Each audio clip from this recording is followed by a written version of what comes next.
কথা বলেছে, ভগবানের পাশে বসেছে, তথাপিও দুর্যোধন ভগবানকে চিনতে পারে না।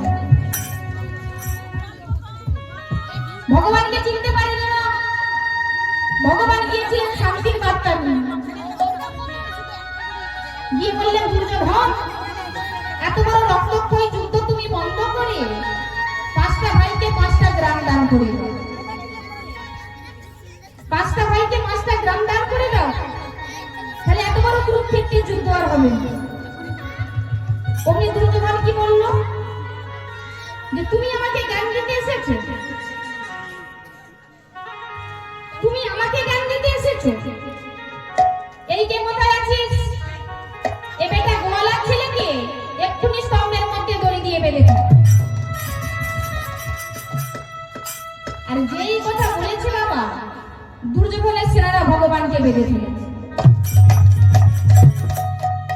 আর যেই না বেঁধে ফেলেছে, অমনি দুর্যোধন হাসছে,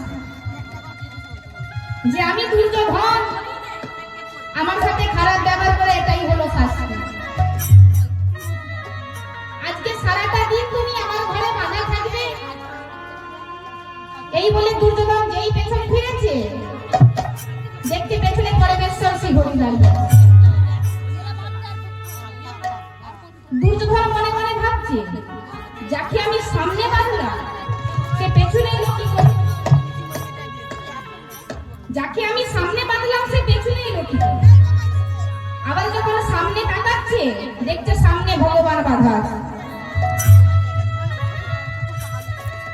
তাহলে ভগবান তার বিশ্বরূপ দেখাচ্ছে দুর্যোধন। বিশ্বে যার রূপ পরিবর্তিত হয় বাবা, কিন্তু দুর্যোধন চিনতে পারল না। দুর্যোধন চিনতে পারল না, তাই শাস্ত্রে বলল, কৃপা করে বিশ্বরূপ দেখাইল দুর্যোধনে, কিন্তু চিনিতে পারিল না দুর্যোধন বিনা ভক্তির কারণে। বিনা ভক্তির কারণে। তাহলে ভক্তি নাই বলে ভগবানকে চিনতে পারল না।